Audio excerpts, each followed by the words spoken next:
All righty, everybody. Hello. Hello. Hey, Jester, how's your week going? Oh, I'm sorry, really. Sorry. I'm a little off today. Wow, that's all right. That's all right. We got a special guest today.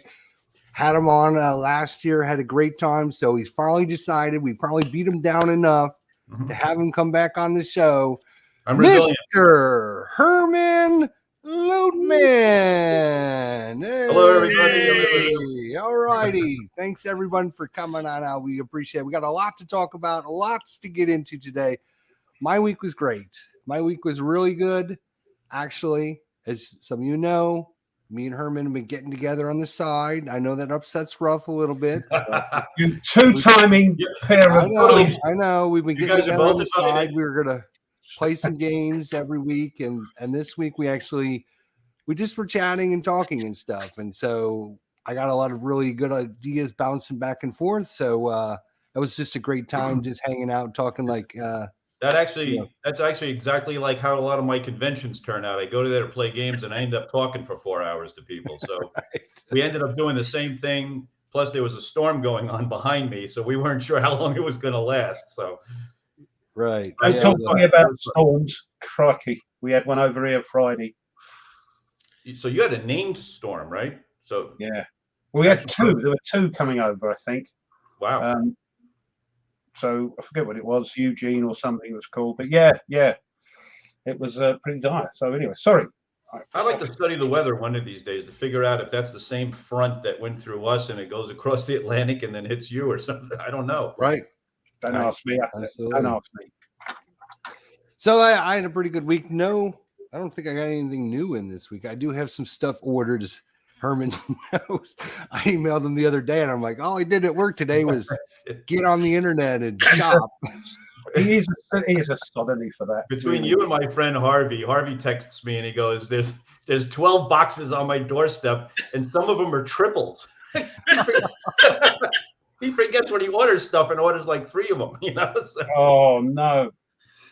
Well, let's say hi to all of our good friends out there. Steven, thanks for coming on out. RJL Network, what's going on? Peter, Dennis, Hi, Ron. Michael, Michael, Kyle, thanks for coming out. All the families in. It's great to see everyone. Brian, yeah, you got a very dedicated crew. Yeah, we love them. There's nothing they can do about it. Chile, Ohio, A4 Airman. You should get together with Tony. We can give you Tony's address for sure. Mo, I thought you're playing Baccarat or some posh casino game. Yeah, he's actually at the casino floor checking in. So Mo, you never told me what concert are you at? That was the one I got last week. But what's interesting, I got a package today. A viewer, obviously by the name of Peter from Tennessee. Yep. Sent me a very nice, that's gorgeous, very posh. Like this is like posh. This would be in the king's room if we had a king. Like, sort of like a light-colored bird walnut. It looks really nice. And it's been polyurethaned, so it's all shiny. So yep. And I'll have to run this to you because it's all the way through. It's felt all the way through. So yes, nice. So mind you, sorry, Tone, you are a bit toppy. Yeah, I know. In the whatchamacallit, in the old EQ, so that makes the thing sound a bit clinkety. It probably sounds really nice. Maybe they thought the other one was too loud, so that's why they went with this one. So shiny. Peter, I thank you so much. That's pretty awesome. I enjoy it. I don't know who Peter is, but I do appreciate it. He's obviously watched and I appreciate that. So thank you. And I was like, I have no idea. He's from Tennessee. I'll give that much. So maybe he watches later and isn't part of the live chat. So thank you very much. I will have it properly displayed on my next video. And please tell him that Oak Ridge is only 10 minutes north of me. So if he wants to play some games, get hold of me. There you go. On these subscribers, he's probably a subscriber tone, and they're fantastic. They're really and funny story, because I just emailed Tony earlier last week and asked him for his address because I was going to send him something. So when he got this package, he thought that I sent his address, that I was tricking him into giving me his address so I could give it to somebody else. But I didn't actually know anything about this. So that's super cool. You guys it's really nice and beautiful. So I appreciate it. I will it'll be prominently displayed on my next couple videos. So exactly. This community is just really, in every community you have your 0.101% that just ruin it. You do get a couple of them. Yes, I have, just for Herman. Yeah. That's Dennis, that's his status quo vest, the Francis Rossi vest. Yeah. And I'm just wearing a Wee Pub t-shirt, the Wee Pub t-shirt. They sell weed, do they? No, it's the smallest pub in Scotland. Oh. Well, you know what Wee is over here, don't you? Oh, the front door just shut. I wonder if I got a package. Oh. I do have... No, that's not. I did get my 2 packages for Panzer Grenadier. I got my Battle of the Bulge and Africa Corps. Shut up. I've got Africa Corps, yeah. So, but everything else is like jumping up in price. I can't believe how much. Yeah, Panzer Grenadier. It's because we play it, Tony. It's because us 3 play it. It's gone shooting through the roof. Eastern Front used to pick up for 20 quid. It's now like 50 quid. Before we started talking about Panzer Grenadier a year ago, like you can get them for $5 now. Yeah, you give them away. We post videos, we talk about them, and everybody wants them. The price has gone through the roof. Tony, I use the theory that if I can spend $120, $160 on a steak dinner that does me good for a few hours, you can spend that much on a war game or any game that'll last you years, maybe a lifetime. Yeah, a lifetime. Right. Yeah, so so that's got, and I did end up ordering the flip cards for Lock and Load Tactical because I was tired of finding the right player aid, and they're spiral bound, so it's real easy and really. You got the little ones, yeah. Yeah, I'm starting to realize, and I think we talked about it last week. I like my rules spiral bound because I like to be able to fold them over and not have to fold them and everything, and. Some of the thicker rule books, it's nice to have the spiral instead of. I'm telling you what. I mean, I'll talk about what I've been doing this week, but some of the things it applies. But the player aids that are bifolds, if you're doing this all the time, they start to go. I don't know what the answer is. There, spiral bound them. I don't know, but yeah. There we go. It works. Mo, he just, he goes to the casino for the free drinks, and then he puts his money in his pocket and then buys war games. He's a smart guy. Yeah, he's getting a bit leery at the casino, sitting there watching us. And I'm sure his wife's okay with that because it keeps him out of her hair. The casino is now wired into us right now because they're trying to figure out what Mo is streaming. So. What about what'd you get done this week? Anything important? I know you had a big storm. Yeah, and the package was delayed. You know what package I'm talking about. So unfortunately, I was looking forward to getting it and opening it, but I can't because the storm. Postman wouldn't come out. Postman Pat and his black and white cat didn't come out. So I'll probably get it next week. That means I'll have to hold off until Saturday before I open the blooming thing. But anyway, I'd like to do that. But I did Red Storm again with Tweez on Wednesday. That's the 7th one. Wow. And they're 2 hours each, and what a game. 2 hours each? Yeah, 2 hours. Yeah, they're on turn 3 now. 14 hours for 3 turns. I tell you what, it took 5 hours for me and Tweez to set it up. We didn't do it online. We just did it, we were on Discord. Because he's teaching me the game, that 2 people that know the game, they'd whiz through it.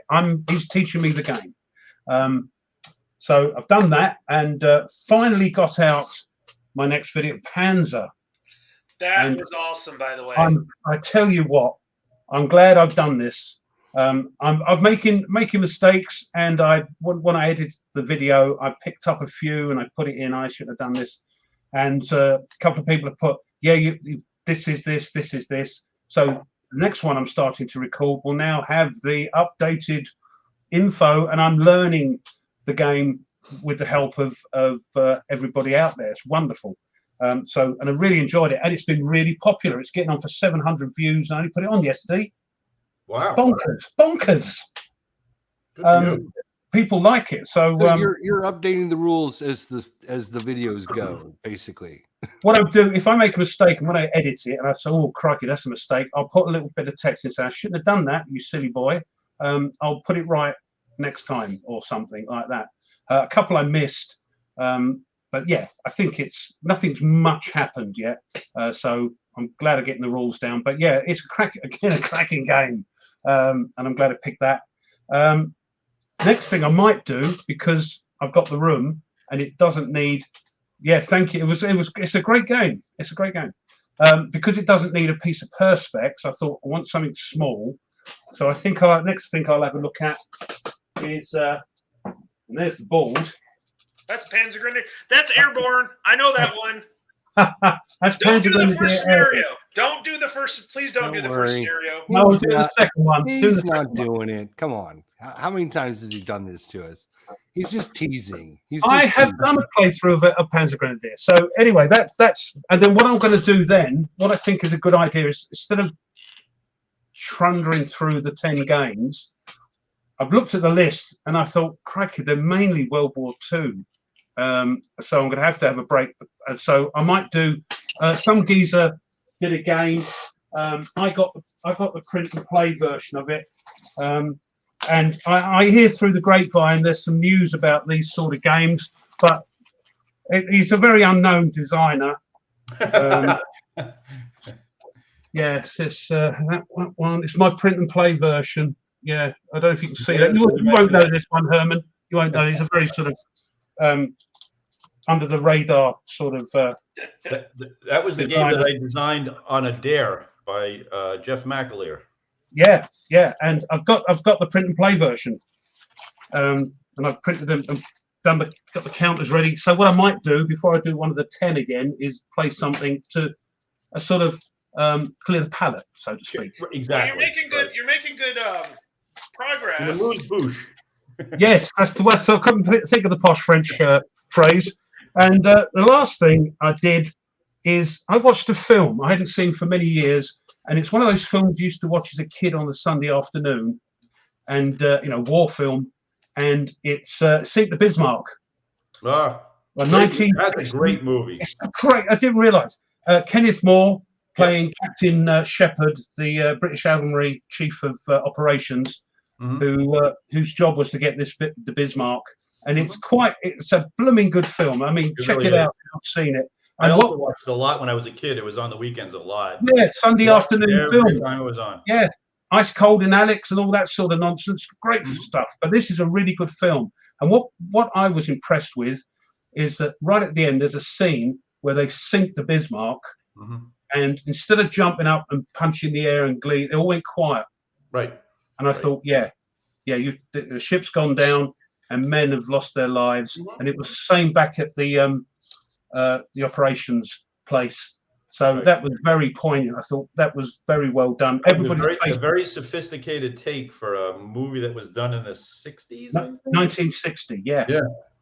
Yeah. And it was their faces sort of just changed when they saw it going down because they realised. Right. And the guy, the fleet master the guy in charge of the British fleet said, "Okay, let's go home." And job done. Go and pick up the survivors. But it was that poignant place. And again, back at the operations place, it reminded me so much of Atlantic Chase because you've got the things moving about. They're trying to find the Bismarck, and they're bringing out. Get out of it, Come on. It gets away. All right. It's Atlantic Chase. You can see where Jeremy's got that idea, that looking down, moving the bits about, trying to find the Bismarck. There's convoys over here that you're pulling ships away to go to help find the Bismarck, but you've left the convoys, at risk. Yeah, great film. Highly recommend it. If you have you tried the Bismarck Solitaire by Worthington? No. Have you? I have it. I haven't tried it yet, but I've read the rules, and it's for a quick game, Yeah, it gives you that same feel, but obviously much. No, I get it. I've delayed getting it because there's the Waterloo one as well, because it looks. I could be wrong. I'm waiting to see. There's not many playthroughs and things. It seems more like a puzzle than a game. I'm not sure. I could be wrong. A little bit. I played the Waterloo one, and it was actually exceeded my expectations. I was prepared to be disappointed that it was going to be too easy, right? No, don't mean to say easy, but it's more once you work. I don't mean easy to win or lose. I mean, once you work the puzzle out, you'll get it every time. But Grant did a great job of really working all the historical, events into this very simple D6 system. The Fields of Normandy is the book game that looks interesting to me. I know, who is it? Combat Board Games, or was it Counterproductive? One of the guys did Combat Board Games, but World War II Solitaire Board Games, I think it's called. Daniel has done a couple of. He's done a couple of playthroughs on it. So yeah, it looks like you can replay. It looks like you just copy, and then don't do it in the book. Make a copy of it so you can just play it again. Yeah, that's what I did with the Waterloo game. I just took a colored photo of it. Yeah, don't write the Bismarck or Waterloo book. Even though you use a pencil, it's no good. No. Photocopy it. I mean, it's a brilliant idea. At least, people are thinking outside the box as far as presenting war games. And that's certainly a way that you can get new people who don't normally play war games. That's a great way to get them at least interested in the history. Yeah. Agreed. Did you guys see, so kind of going back a couple shows, we had Stuka on, and he talked about the Hill of Doves with the sequence cards from Legion Game. Zilla Blitz did an open the box of it, like an unboxing of it just today. And I'm immediately adding that on because, Stuka was a part of that, and it looks like it'll be so easy to play. There's three maps with that, isn't there? Yeah. And the rules, so the cards match exactly up to the rule book. So card one, it talks about card one, and that's how the rule book is set up. So you can look at the card, read the rule, and say, okay, now I know what it is, and everything's on the card. So you're not looking at a player aid with tons of charts on it since it's a solitaire game. But it definitely looks like a way, we're talking about how to learn a game easily. Like this one, you're going to be able to get the rules down really well, and I think you're going to be able to do that. So, but it appeals to me. I mean, Tweezer's got it on order, and that's alerted me to it. It's the Boer War, and I think I've got to have some of that.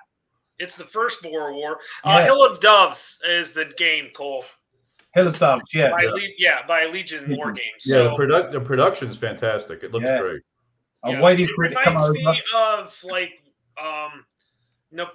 Field Commander Napoleon, stuff like that, where there's like a main board and then there's a battle board. They actually include a battle board to help you do a battle. But in this case, there's an operational, a strategic, and a tactical. So as you move along the operational, you then switch to the strategic, and as you move along that, it goes to the tactical. So like you're moving troops on certain ones to get them to the tactical map to make some difference. I'm certainly interested in it. Yeah. So I'm really, really, really looking forward to that. And if it's successful, I think it'll be a way. I think we'll see more games implementing the sequence of cards plays, especially if there's a lot of stuff like that. I think they really work well for solitaire games. Yeah, looking forward to that one. Yeah, I'm glad to see that that Randy, is doing some more obscure topics, because that takes. Look, I've been through this road myself, where people ask you to do obscure topics, but as a publisher, you don't sell that many obscure topic games. You sell Gettysburg, Normandy, Waterloo. Yeah. Right. That's the games that sell. I mean, it's the bottom line. So to do an obscure topic, I mean, I was happy that GMT decided to do it at any cost. But I mean, it's about a campaign that nobody's ever done before, and 90% of people have never heard of before. But then Norman, Herman, to be fair, Herm, the game is such a good game, and I'm not just saying that because you're here. Everybody says it is, so it filters through. So even though you may not know anything about it, or maybe have only a passing interest on it, because the game plays well, you play it, and then you learn about it. You learn about that part of history. So it does work. But The game's good. and I agree with you that that's for the people who are interested in that. But still, getting them to be interested in the game at the beginning about an obscure topic or an obscure battle is a little tougher. If I hear about a game that plays really well about a subject I know nothing about, of the game, everybody's raving about it, or the people I respect rave about it, then I'm going to go, oh, I'll give that a go. I know nothing about it. It was like the one you had, Tony, Keep Up the Fire. I knew nothing about the conflict, really. Oh, thank you, Cole. But yeah, so if I get it, I'm going to learn about it, and it's another little bit of info that goes in. So, and to Cole's point, that's why I did such a thick playbook without any cost, because I knew I had to try to teach people about that era, right? And not that I'm an expert on the era, but at least what I knew about the era and why it's attractive to me. But still, getting people. For example, I mean, At Any Cost was out, was it 3 years ago, 4 years ago? It still hasn't come up for a second printing, even though it's sold out. I don't know. That I don't needs know. to be remedied right now. That needs to be remedied for sure. Yeah, That's but crazy. Cole is making my point. Yeah, he didn't know. That's right, about it. thank you. Yeah, and that's where I saw it. Tweed's doing it. That's his first video. Yeah. Right. I'll tell you That made Blue Tweezers the man he is today. Let's just say, if it wasn't for that. I go. The weird thing is, and of course I'm kind of on the minority, but I actually go for topics I don't know about, or odd topics. And I know when it comes to the publisher, you got to look at the numbers straight up. Right. So I understand. I think you're in the minority as far as the customer base. Yeah, but I didn't know much about the Falklands War. And that's why I did Mrs. Thatcher's War, so I could learn a lot about it. What a great game. Now I've got the Lock and Load Tactical Hero of the Falklands. I even bought the expansion for that. I'm reading books on it, so it's starting to become more like I'm really starting to understand that the whole conflict and what the whole conflict was about. Right. So yeah, and I think what's really made odd conflicts gameable is like the smaller like Hollenspiele. And those print and play games, or print on demand. Sorry, print on demand. That's what I was thinking of. The print on demand games companies, White Dog Games, because they do a lot of off-topic stuff like that stuff. I think they're all off-topic just about. I don't recognize. I recognize. I'll have more on that later. Okay. I recognize half the stuff on there, but that's I'm a student of history, so I like that weird stuff. Yeah, but you're saying the Falklands, a war nobody knows about. We know about it over here. No. Let me put it this way: stuff I don't like. I know.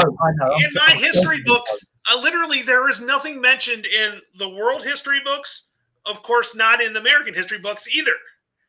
So it's not even a thing that we learn about in the United States. So, but you guys. I know you guys talk about it over there because it's like you guys barely probably brief over American Civil War if cover it at all.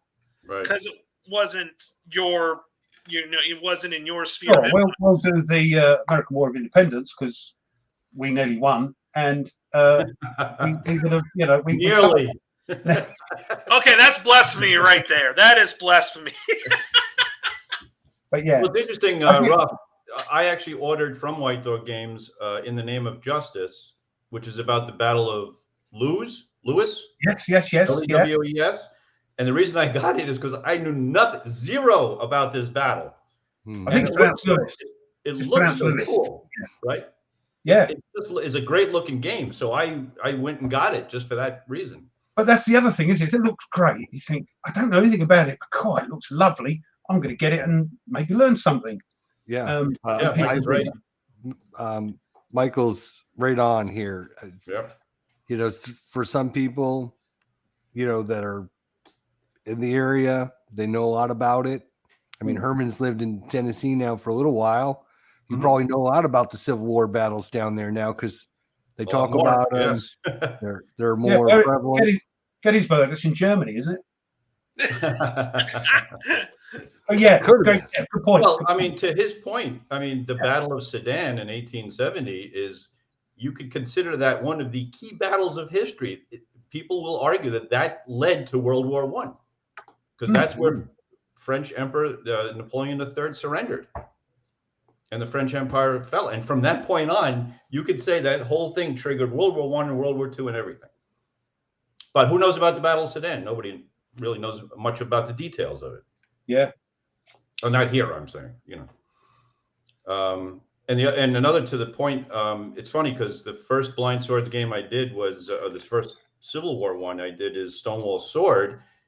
And the reason I designed that game is because there's a website called Obscure Battles by Mr. Berry. I forget his first name.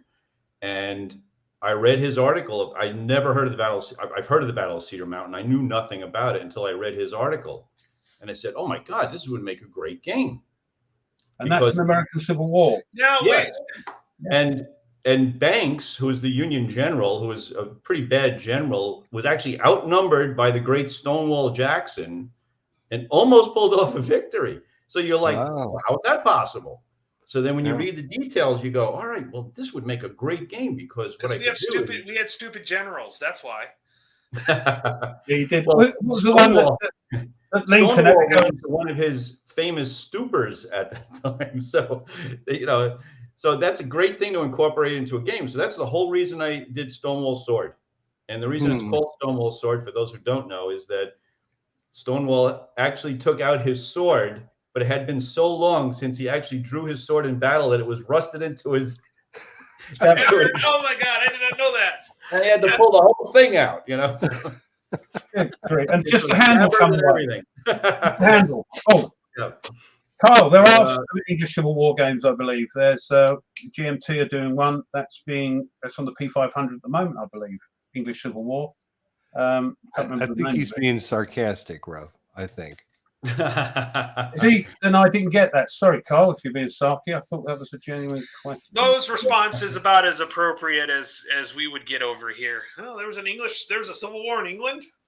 Oh, I see. Not there aren't many games. There aren't many games. I really, this is a great discussion and everything, but I think we've talked about this in the last year that a lot of gamers, war gamers especially, are sick and tired of having the same old battles over and over again. And how, for me, I've got 3 or 4 Normandy games. I'm now to the point where if another Normandy game comes out and a game that maybe is some obscure battle, I would maybe even go towards the obscure battle because I'm now like, do I really need another Normandy game? Right. You got to bring something new to the table if you're going to do another Normandy game. Yeah. At minimum. Yeah. Yeah. I mean, the options to do, look, you're talking to a guy who's done 5 games about Gettysburg or some part of Gettysburg. So each time you do that, I try to do something different. You got to pay the bills. So you can't always do obscure topics. Yeah. You have to pay the bills. Mm-hmm. So, you have to do the common ones, and then you get to go to the obscure ones. Yeah, but I always suggest to designers, don't do a design on a common topic just to get the game public. I'll do a game on the bulge if I know nothing about the bulge, right? You're going to do a crappy game on the bulge, and that's not going to help. So you're better off doing something you're really knowledgeable about, or you at least have a passion about, and do that. Right. You're right, because I think the market's getting more sophisticated now, so you don't have to do those kind of battles. Maybe, maybe people are looking for more obscure topics, or at least really different approaches to common topics. Yeah, well, true. Thank you, Mo. I'm waiting for that. Another Gettysburg for that, by the way. Come on. The box opening, the unboxing, or what's in the box that I'm going to do is going to be in my new kitchen. I'm saving that for my new kitchen so I can put it out on my new 9.5 foot island and just kind of because I need the space to do it. So. Yeah, well, my new approach to the Gettysburg game was I was going to do a game about all 3 days you could play all 3 days, you could play segments, but it is to make it playable, right? Yeah. And that was the whole premise of doing that. Instead of doing it in chopped up versions, Just going to throw it all out there. And it was Mark's brilliant idea to come up with this mega-sized version of it, which Flying Pig does a great job with. I mean, the game looks awesome on a table or on the floor. Yeah. But wasn't it? Didn't you say that Mark originally suggested that it would be a small footprint game, and then eventually, through discussions, it got converted over into a bigger game? Well, because I did the Devils to Pay, right? So that was, and all the people who get mad at me for changing the blind sword system. I mean, it's still the blind sword system, but I keep playing with it, right? Trying to make it a little faster or more accessible, and so that's why we did the Devils to Pay, which was just on the first day of Gettysburg. And of course, people like that system, and then they immediately asked for the second day of Gettysburg. Well, how can I do a game just on the second day of Gettysburg when I have Longstreet Attacks, which is just on the second day of Gettysburg? The other problem we had is that Rick Barber, may he rest in peace, would then have to do a second day map that would butt up perfectly with the first day map, which was going to be a little awkward, right, to get him to match perfectly. Plus, the second day order of battle was actually going to be more pieces than the first day. So eventually, I just said to Mark, I said, "Look, if I'm going to do this, why don't we just do the whole damn thing, right?"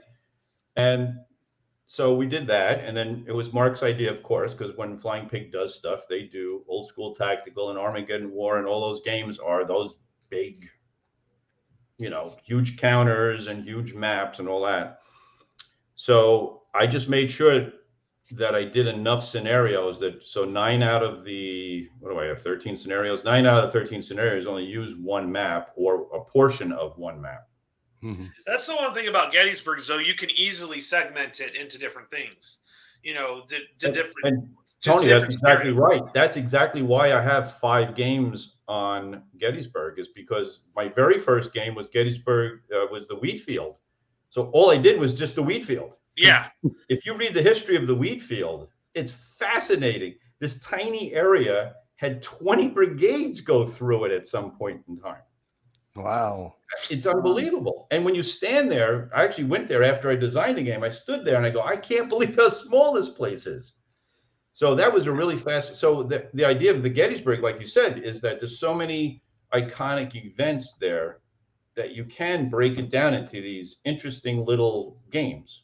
I'm looking forward to the Little Round Tops scenario, because that's kind of I have a family connection to that.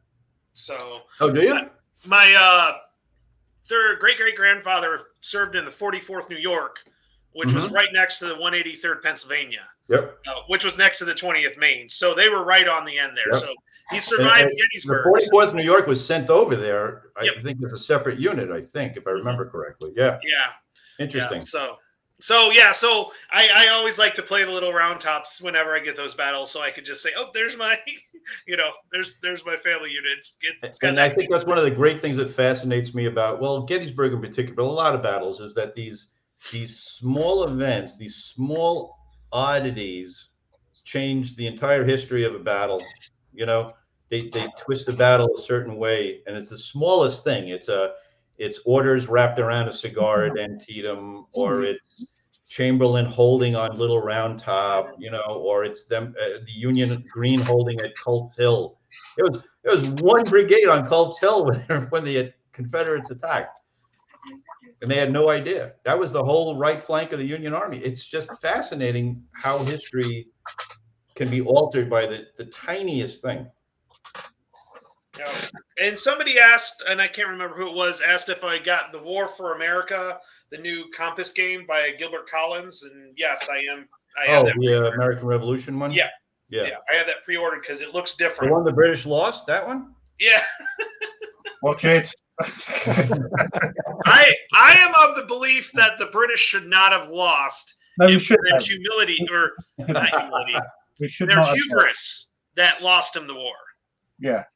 Yeah. And that there's no way the British should have lost. It was we're going to fight a battle. Okay, we killed them, kind of. I think we were doing a sort of Napoleon and a sort of Mr. Adolf. We were fighting on 2 fronts then as well, the French and the blooming, money was getting thin on the ground and their forces were being split. But yeah, it's also another one of those wars where you have that formalized linear European warfare versus this new type of warfare, right? Yeah. Kind of like the Russo-Japanese War too, where the Russians are fighting now the Japanese for the very first time. So it's a totally different approach to warfare. Different way of fighting. Yeah. That was like didn't they say that was like the trial for World War One? Like that actually, they tested a lot of different like tactics and stuff. Well, because it was like the first time they actually used machine guns and stuff like that. Machine guns, trenches, the whole thing. Yes. Yeah. Mm.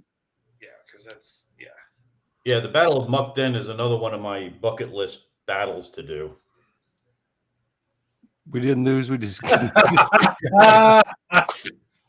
Right on, Jez. Oh, God. Yeah, he was robbed. Well done, Jez. Yeah. Well, when the general for the opposing forces is the nickname of the master of the retreat, you probably should have won. Because George Washington was known as the master of the retreat. Mm-hmm. He knew all he had to do was keep an army on the field. It could have been a 5,000-man army, but he just had to keep them on the field. Right. So he actually would, after the battles, instead of waiting for the British to come and surrender to him, he would move overnight and would sneakily do it. So he actually did a pretty good job at that. He lost more battles than he won, right? Yeah. Yep. If they'd have gone, what the colonials, what do they want? What do they want? They want this, they want that, they want representation with. I'll give it to them. It'd be a different story now, wouldn't it? Eh? We'd still try to be British, honestly. Who knows? But yeah, that's what I'm interested in. Oh yeah. Oh, we'll talk about that later, Tim.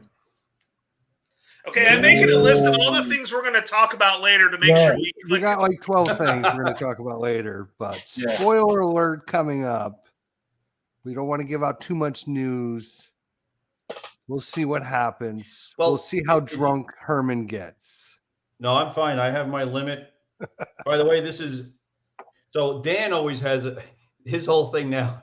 Dan Pancaldi is that he does his whole pipe smoking thing. Yeah. So I'm going to introduce a segment where I teach everybody about bourbon. Bourbon. You see, Herm, that's my drink. I can't drink whiskey. Oh, okay. I can't, but bourbon.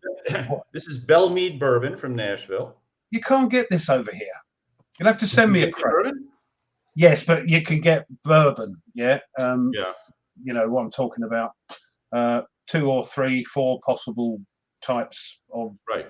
Two of those, Daniels and all that kind of stuff, right? And Jim Beam, and then maybe a couple of knobs. One called Knobs Knockers or something. It's Knob Creek, something like that. Yeah. Knob Creek. That's you get that. That's like you can get that at any grocery store. That's in supermarkets. Yeah, you can't get a nice petrol station. Yeah, that's exactly. Yeah, it's like a Jim Beam, isn't it? But yeah, you have to send me a crate then. All right. I will do that. Nice to change that on it. Bloody hell. Right. So last week you guys were talking about deep dives into games, like how do you make a game more accessible to learn the nuances of the game, I guess, right? Yeah. Right. Yeah. And this is funny because this is something I've struggled with designing even the latest games, in that I will be writing the rules, and I've played the game, let's say 10 times, right? And something will happen during the game, and I'll go, oh, that's really cool how that ties into that. That's exactly what I wanted to happen. So now I struggle as I'm writing the rules. Do I hint at it in the notes? Do I say, by the way, if you do this, this will happen? Or do I allow the player to discover this on their own? Maybe a little bit of a cryptic. Well, that's exactly what I do. I'm sorry. That's what I try to do. Is I will hint at, by the way, this is something that might come in handy. Yeah. Right. If one of your units gets eliminated or something. By the way, this might not be the only way to do this sort of thing. Because what you guys were saying, and I think it was a couple of comments, were the joy of discovering the connections, right? Or the engine Yeah. building, or whatever you want to call it. And I don't want to take that away from a player either, right? So I don't want to say up front, do this if this happens, because that will happen and that will save your ass, or right? Because I want them to discover that on their own. But I kind of also want to hint, like Jester was saying, you don't want to have a bad experience the first time because you didn't pick it up and then you throw the game out, right? Right. So, I mean, I don't know what the answer is. Spend all that time setting it up, reading the rules, trying to figure it out. You play it, and then you don't play it how it was designed to be played because you're not familiar with the tactics you should use, or you're not familiar with how everything interacts between, their different forces or whatever. Right. So you don't play it properly, and then you end up going, "Oh, I don't like this," because it's just not so good. like Ruff was saying, you do. I mean, I try to hint at it, but that's a really tightrope to walk, right? I mean, that's. So I don't know which way people want. Do I let you just go and play the game and say, have that aha moment on the third play where you say, "Oh, now I get it." I use I put the commander in the HQ and I wait to do that, and then I do this. Or I think it should be like a separate sheet that has like summary of expert advice or something like that, where you give more details about how things should happen that you should maybe have glossed over in the rule book or something, or maybe things you might want to try, sort of suggestions. Yeah, just put that as like a separate sheet or something. I think that would be what I was thinking of doing is maybe hiding it in the designer's notes. Nobody reads those anyway, so come on. I know. Let's be serious. Come on. Yeah, get out of here. Designer notes. Yeah.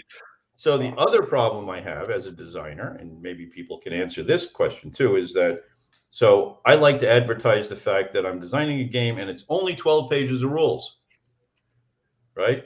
Which is an immediate attraction for most people, right?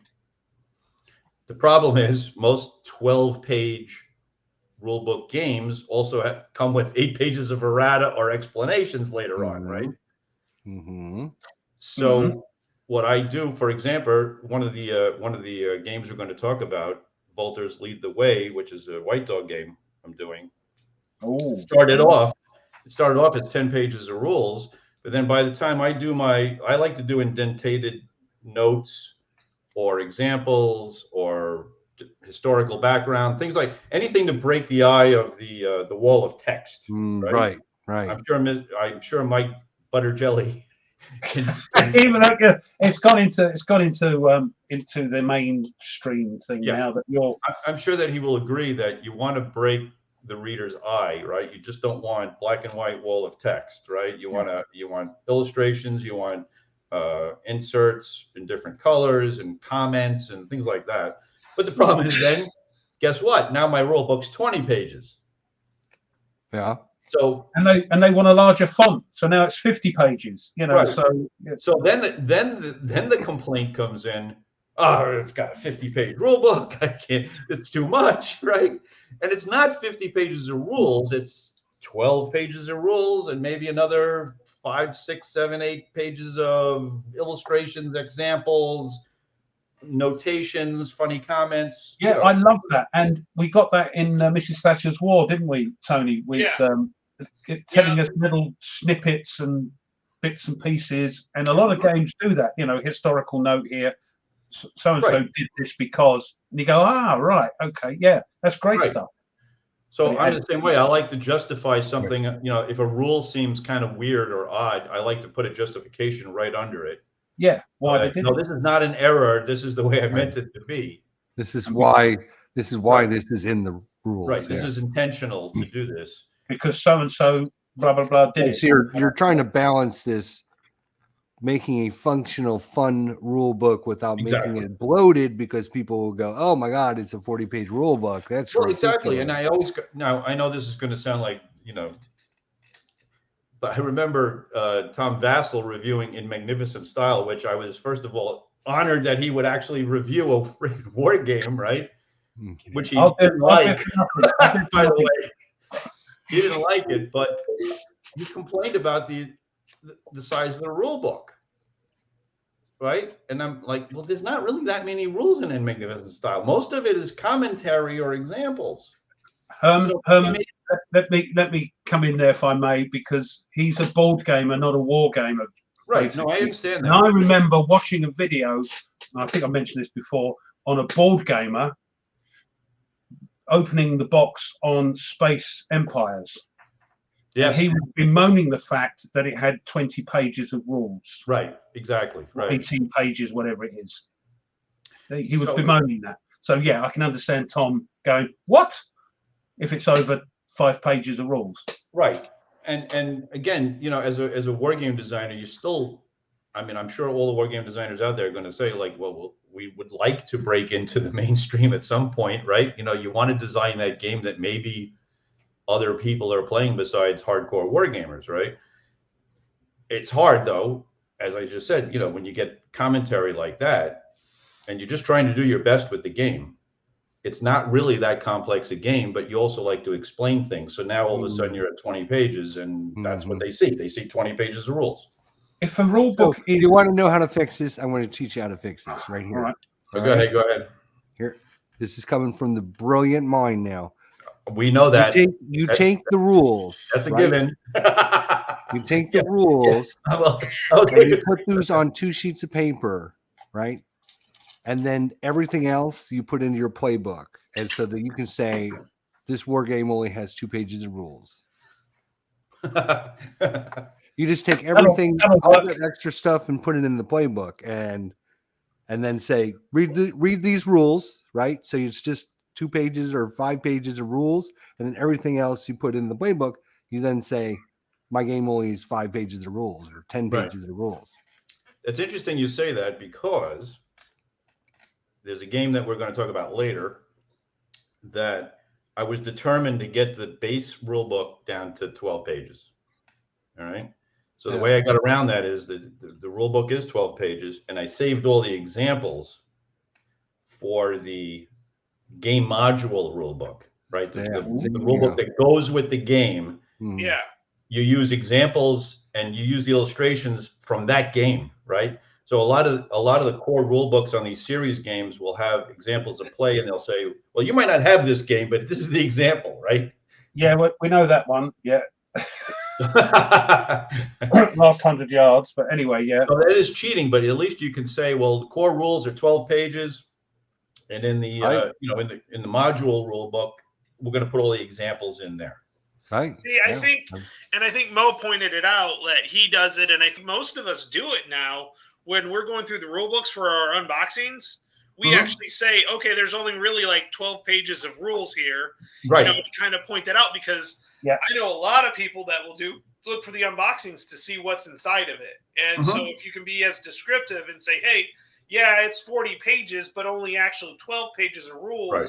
The rest is an example of play and designer notes and historical notes. Yeah, and that's doing it correctly. And that's actually why I like unboxings. I know people, you know, who on unboxings. I love unboxings. I love unboxings. Yeah, I love them. And I want to see, like, exactly what Tony said. And that's why I go, oh, well, there's only 10 pages of rules. Everything else is fluff, right? It's you know, historical if rule books today were written like they were in 1970, they would only be 8 to 10 pages long. It's true, right? Yeah, but we would have so many more questions. Yes, that's why that's why you have the extra book, whether you call it a playbook or a extended example of play or whatever, you know, your extra booklet is. You put everything into that now. So you can just take your rules, right, and just make it an 8-page document of like it was in 1970. Here's your rules. If you want the rules, here they are. And then if you want to learn more, read this book that has all the play examples in it and all of the historical text and everything. I'll speak when you get tired. Go on. No, you've been waiting. Go ahead. No, I'm just going to say that when I do my unboxings, I go through the rules sometimes from front to back to say, This is the rules. Oh, look, now we've got designer notes, or here's examples of play. Uh-huh. Some rules, though, are 60 pages long of rules, like Red Storm, like Panzer. So, but what that's done, unlike Red Storm, it's given you the basic rules. So I go, there's about 12 pages of basic rules, and then you can plop in all the other rules here. And I may skim over those, but it gives the people an idea of what they're getting into. Mhm. And if they want to just learn the basic rules, it's only 12 pages long, I think. So yeah, it's but again, what about rules? Because there's been this discussion. Do you want the case rules, or do you want rules like Jerry White does, where you read a page, read this, do that, and learn as you go along? I quite like that. But finding rules is a pain in the bottom. With the case, you can find rules much easier. I'll stop. Yeah. So one of the other things is that, and Herm, you've got actually, because you have series of games now with blind swords and stuff like that. So when you kind of have the mechanics down, so in my instance right now, I'm kind of reading up and preparing to do Gandhi, the coin game. Mhm. I know the coin mechanics. There's nothing different about a 4-player coin mechanics from one game to the next. I kind of toss the rule book to the side, other than to do the setup, and then I immediately hit the playbook, because in the playbook it actually tells you, they have the example of play, and they get, okay, here's 10 cards, put these 10 cards out, and then they actually take you step by step through it, and that tells you how and why. So see, when it comes to series rules, the playbooks are more important, and I've probably said this, I'm sounding like a freaking repeater, but the playbooks, once you have a series and you know the series rules, the playbooks are more important, and the module books, the specific module books, are more important. I agree. Standard combat series is a case in point. 8 pages of rules. Yeah. All you need, once you've learned them, all you need to read is the module rules. Right. SCS is a good example. Yeah. Mm-hmm. Yeah, and to Tony's point, the blind sword system didn't start out obviously as a series, right? I mean, it was the first 2, Stonewall Sword and Thunder in the Ozarks, are not in that. If you notice, the covers are different, right? Mm-hmm. So with Long Street Attacks, the covers start getting the same, and then Roger, to his credit, decided to create a series blind swords rule book that would go through that whole system. So yeah, I mean, yeah, that'll definitely work if it's done correctly, and I think it's done correctly in that case and in the coin case. Yeah. Yeah, so I mean, it's the SES. I mean, it's great. I toss the the 8 pages to the side and go right to the rule book, the module specific book, because that's where all the scenarios are. And then I have that just in case I need to. Oh, what was that again? But generally, once you get SCS, I mean, that's the basic. Like, if you're wanting to introduce war games, SCS is a great way to do it, because it teaches the mechanics of just about every war game: movement, zones of control, fire, killing, and overrun, all that sort of stuff. Yeah. Right.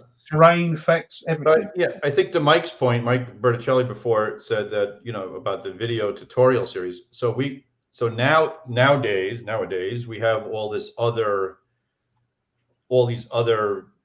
avenues to do this, right? So I know last week I mentioned Draconian Invasion has a barcode on the front of their rule book that gets you to a tutorial video. Mm-hmm. And yeah, I mean, you could take that technology now and say, well, here's some other videos that I can barcode that gets you into the deep dive portion of a design. The other thing is, are those videos that the game company do, which is a great idea, any good? Are they done by people who know what they're doing? That's true, and some of them are right. Some of them are poorly done. There's no question about it. Things. Yeah, I mean, there's a couple of them that do it right and that are entertaining. That's the whole thing. Now you have your presenter. So is the presenter any good at doing this? Because I watch tutorial videos and I'm asleep after 5 minutes. Right. Yeah. Mm-hmm. Right. So now you have a whole. I know it happens to me every time Ruff comes on. I'm just like, I need to go to sleep.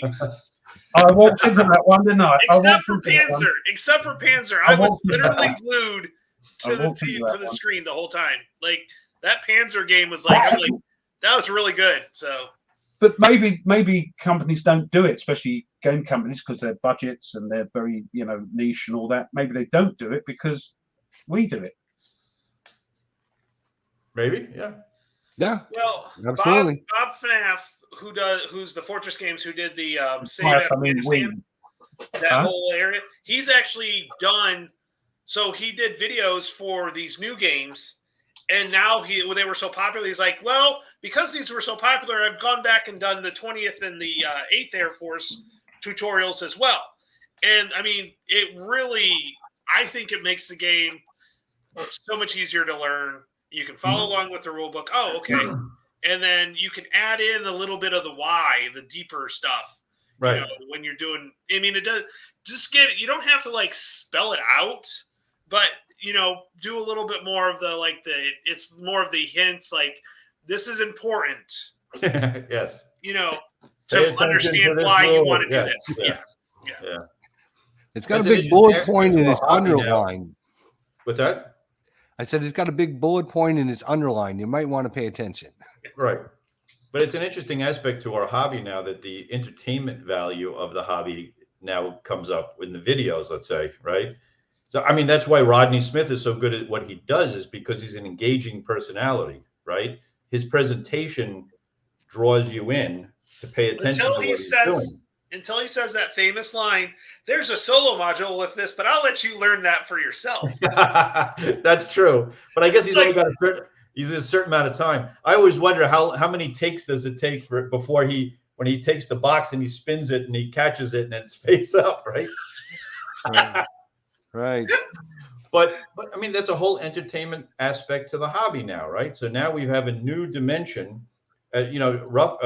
Jester and I have talked before about how, and even with Nancy, my girlfriend, I show her these cards that some of these games have. And I said, look at this. This is a piece of art.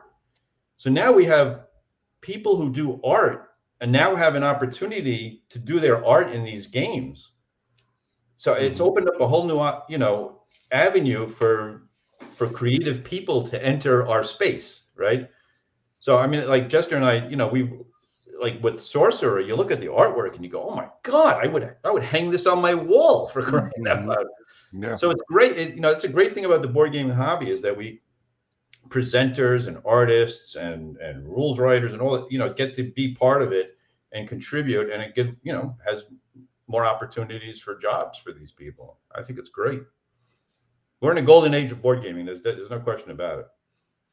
Yeah, for sure. I mean, there's no way possible to keep up with all the games coming out. I mean, with all the new, every month there's like 20 new games coming out from different people, different. I know, companies. and it's the cult of the new, but we all fall victim to it, right? I mean, you and I talk about that all the time. We'll buy a game and say, all right, we'll play that in 2 weeks. When 2 weeks has come up, I've already gotten a Kickstarter from something else. Right. And I'm like, oh, we got to play this. Right. No, we've only gotten together like 3 weeks now, and we're already 3 weeks behind. Because we got like, absolutely. Oh, we're going to do this, but then we postpone it, and then we postpone it because something else came up. You talk about a problem. We've even talked about, well, I want to play this game again, and we can't never play a game twice. We can't play a game twice. I think we figured out. Was this what you're sending, Advanced Squad Leader? I got it today. I think was this you that sent this to me? That was super nice and super. Yeah. If that was you, thank you so much, because it was supposed to come Tuesday. It actually came today. I'm assuming that's a yes. Yeah. No, thank you so much. Thank you. It's gorgeous. I absolutely love it. Thank you so much. That's great. So, thank you. He talked about it at the beginning, so after the episode, go back and watch the beginning because we talked about it a little bit in the beginning. So wait, so that's the guy who lives in Oak Ridge? That's the guy that lives in Oak Ridge? I don't know if he lives. That's where it came from. Okay. Yep. Well, I live in Knoxville, so get hold of me. So, but thanks so much. he missed it that I got another one, but this one's so much better. This is like the one I wanted. This is the dream one. So thank you so much. It will be prominent on my next video for. They look cool on the videos as well. Rather than it'll be on everyone going forward. Yeah. Mine does the job, but it's a scabby looking thing. But yeah. So proud. last week we asked people to post their towers on our Facebook, and that's not what I wanted to do. Let's do that. There we go. So we've gotten all kinds of glamour shots from all. Look at that British ingenuity there. British ingenuity, all right. And on a copy of Dawn of the Zeds, no less. So yeah, look at that. That's beautiful. Look at this. Even got the charts all taped up here. On it works. Oh my gosh. So let's quickly go through some of our wonderful posts that we've had this last week here. Looking at that. Old Church, Virginia. Yep. They're doing there's Blind Swords. That's Sword. Wilson's Creek. Yep. Lovely maps. Bird. Oh, look at this looking guy. My eyes hurt. My eyes hurt.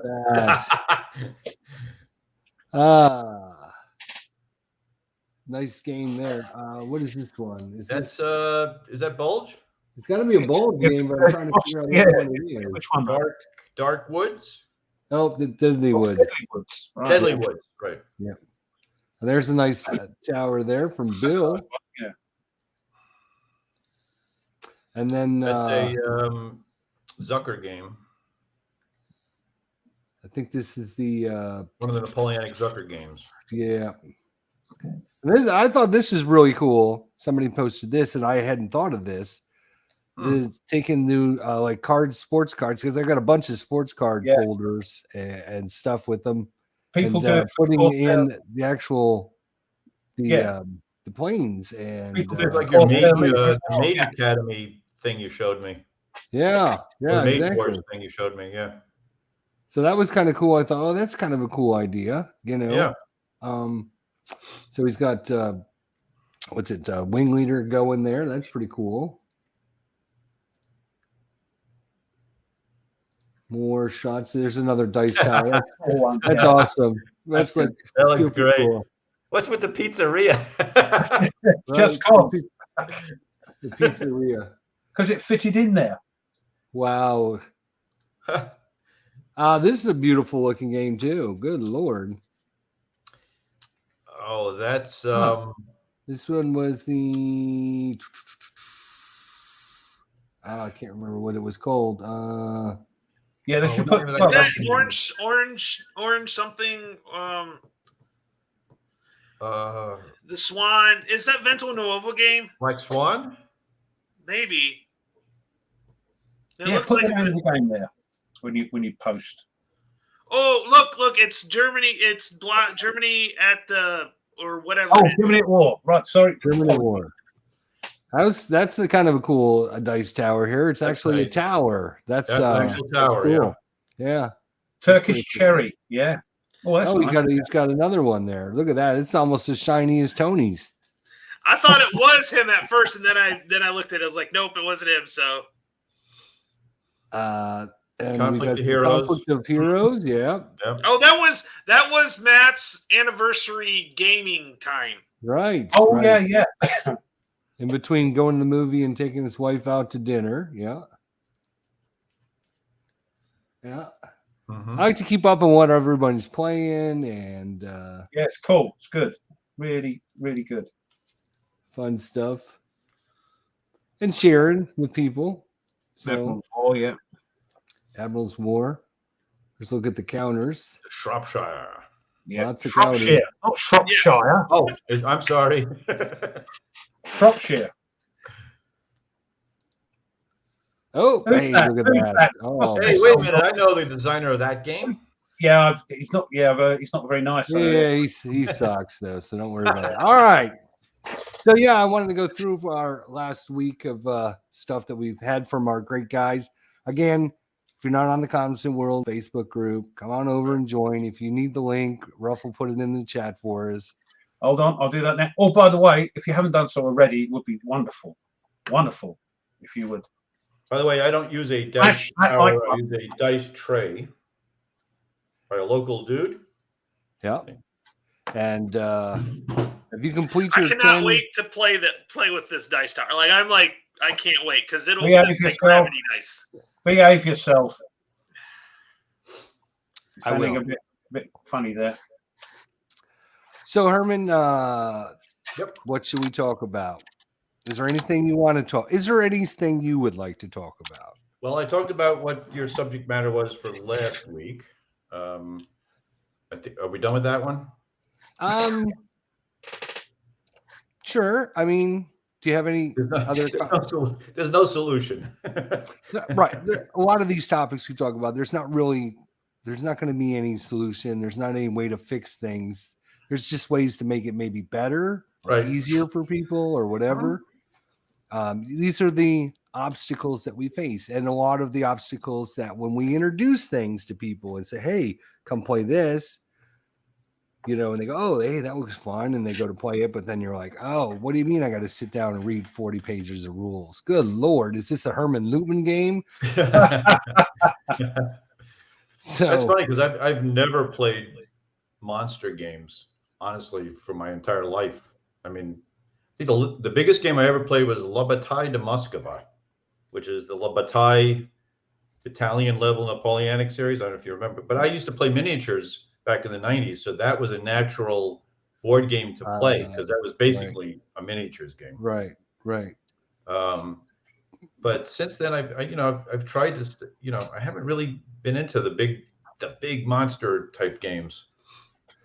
We don't really cover this here because I don't think any of us I mean, it's kind of, you have to be a very dedicated, special person, I think, to get into those heavy war games. Because you need space, time.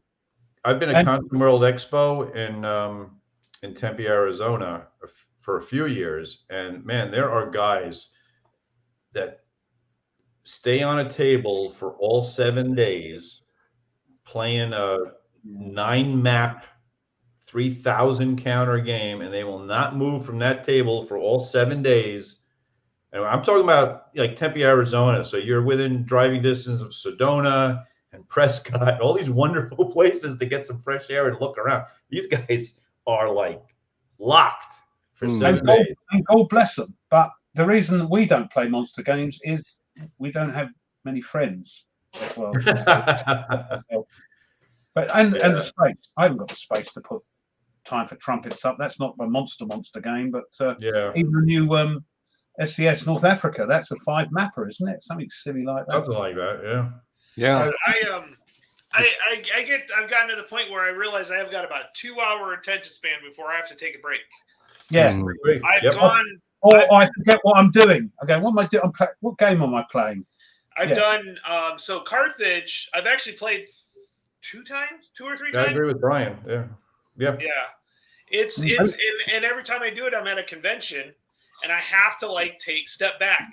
Like, okay, I need to go grab a drink. I need to go. Absolutely. Just walk around. So we were talking before the broadcast started, and like even at Origins, I'll go to Origins, we'll play a game, but my friends and I have other interests. So we want to go to the German village, or we want to go to a museum, or go to a hockey game or a baseball, something else besides the gaming thing. Yeah. And that's not a dig on the gaming thing, but like you say, you have attention span of, I'm good for like 3 hours, and then it's like, okay, I got to get up and walk around, do something else. Right. Yeah. Give me a game for an hour and a half, 2 hours, and then thanks very much. Go up and have a walk around. If I ever come over to WBC, I'm in your country, and I want to go outside and have a look round, and explore it. Right. Well, I mean, it just takes a special person to have the dedication, the attention span, the space, the desire to want to spend 28 hours playing a game. Okay. So I mean, there's nothing wrong with that. By the way, Sean, who's on, did a video. He tried to play A World at War. GMT Monster. I watched that video, and I'm just like going, "We told you." And he came to that conclusion. Yeah. Didn't he? He came to that conclusion. But the other thing is, of course, with these monster games, you've got to be dedicated because, you know, if it's not your turn, you're sitting around for God knows how long waiting for things to happen. Or if it's one of those ones where you have to give orders down to the guy, the referees doing the things and all that. Oh, my goodness. It's very interesting you say that, because that's one of the things that I've tried to do in my later designs, is that I'm very conscious of exactly what you just said, which is most of those big 2-player war games is I'm doing my turn. I'm very entertained. I'm off now. I'll see 40 you. minutes. Yeah, I'll see you in 40 minutes. What are you doing for 40 minutes, right? Right. So the idea is, how do you keep the other person involved throughout the game? So I know we talked a couple of interviews ago about the follow mechanic, which is, you know, when I'm done, you have to pay attention to what I'm doing, because when you follow, you're going to do what I did. You can copy what I did. So you're going to stay at the table and watch what I'm doing, so you can take advantage of that immediately. Or even with a chip pull system, you can't go too far, right? The next chip might be your chip. Oh, yours, yeah. Right. So, Right. I mean, let's face it. Wargaming is certainly evolving. mhm. Wargame designing is evolving because the designers are now realizing, okay, I should have, if possible, some kind of mechanic for solo play. Mhm. Better quality, better components, better everything, better, hopefully, rule books to make it easier for you to play. So, I mean, it keeps getting better and better. So, even Right, though and we this goes to complain a our lot, constant Russ discussion complains a about- lot. I It's always getting And this goes to our constant discussion about playing other games, so you learn other mechanics.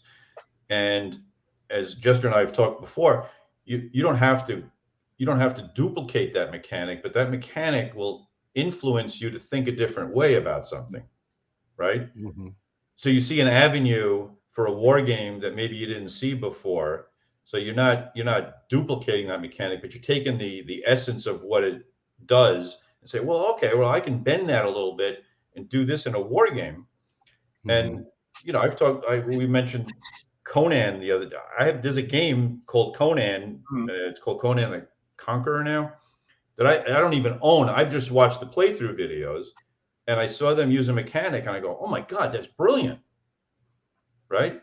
We've talked about it before. It's the river system, and I said, there's no way that this shouldn't work for a war game, because it's dedicating, it's pre-planning, it's resource management, and there's no reason that you can't substitute these groups of guys for corps or armies that you now have decided this is top priority, this is bottom priority, and now I'm manipulating the priority system to activate my guys. It's actually an ingenious and simple way of doing command control. Wouldn't you have thought that would have come up in a war game before they got it in a board game? Because that sounds like a natural thing to do when you're resource managing. I'm not going to universally say that no war game has ever done this before, but it sounds like it's the first occurrance for me. Yeah, right? no, it should be, shouldn't it? It should be a natural, because you need to resource manage your stuff.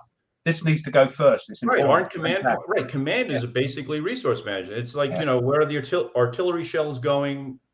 Where are am I sending the couriers?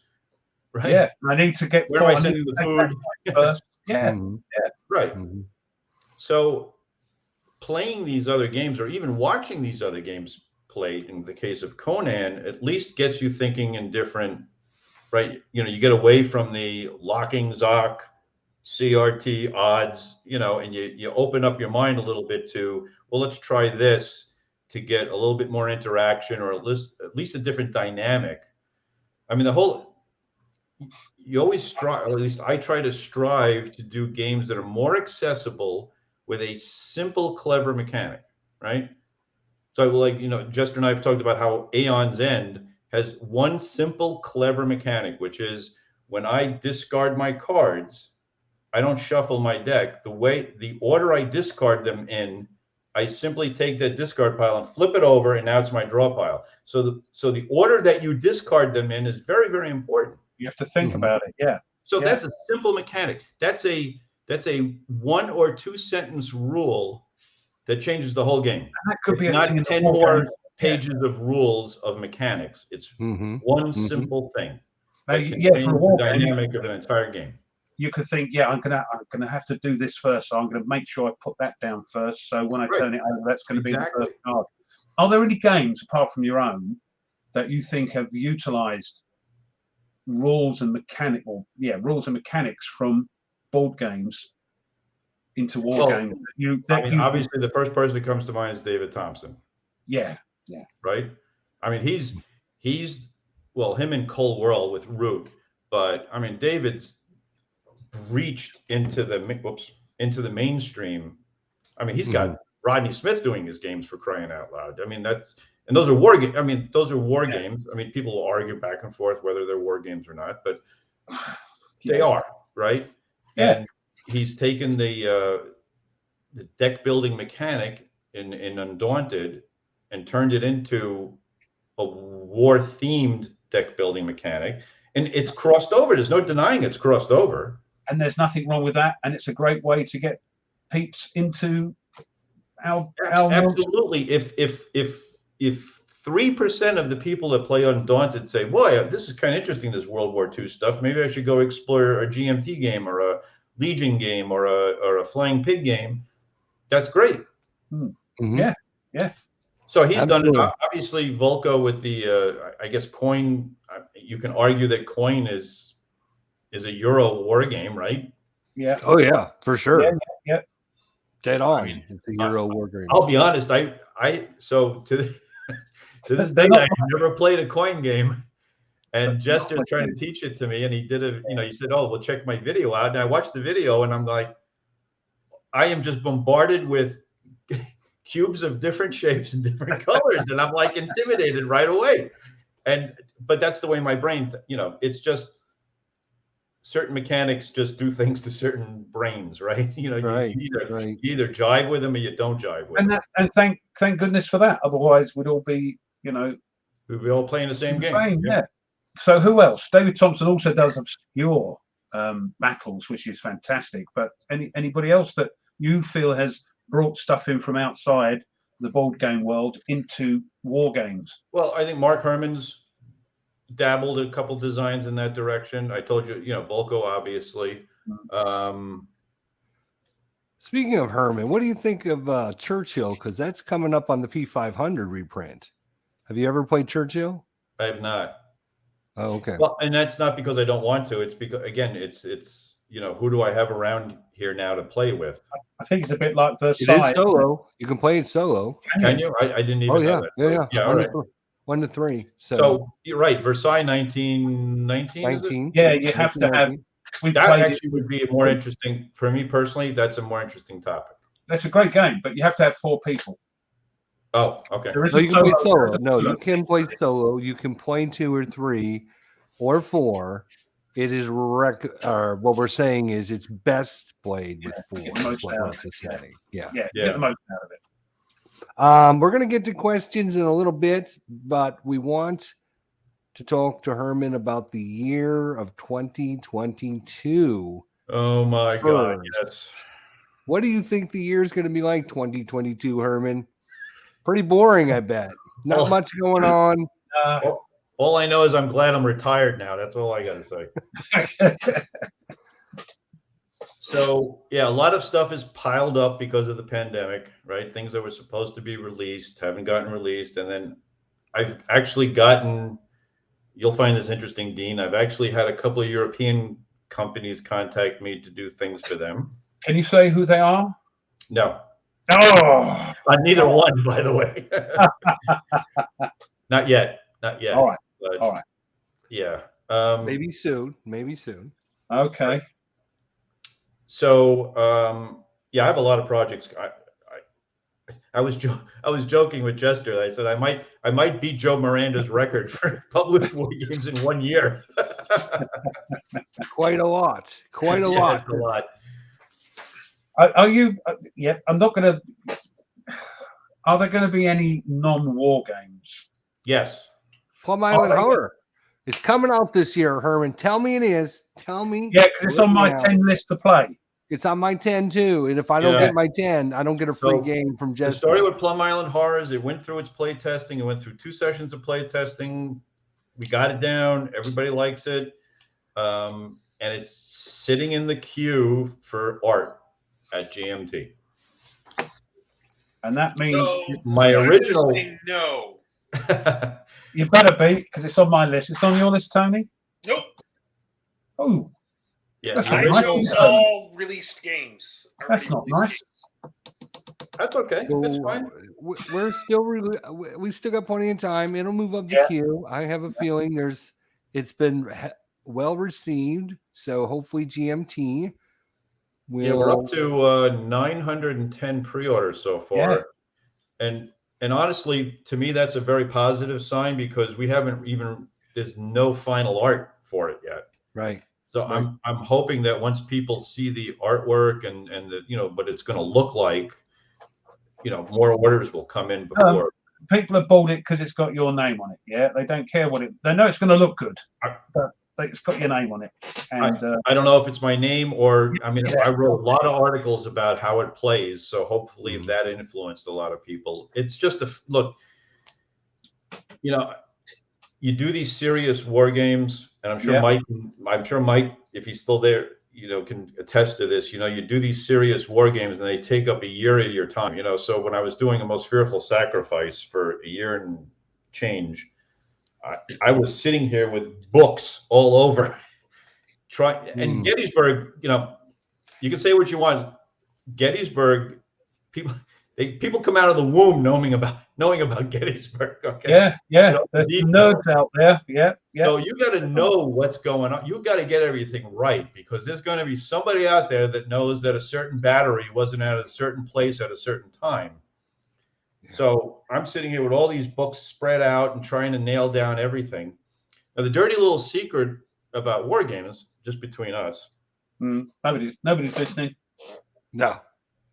Your historical research, other than the era you're talking about, getting all that right, but I'm talking about specifically a battle. Your historical research goes up to the point of setup. Mm-hmm. Okay?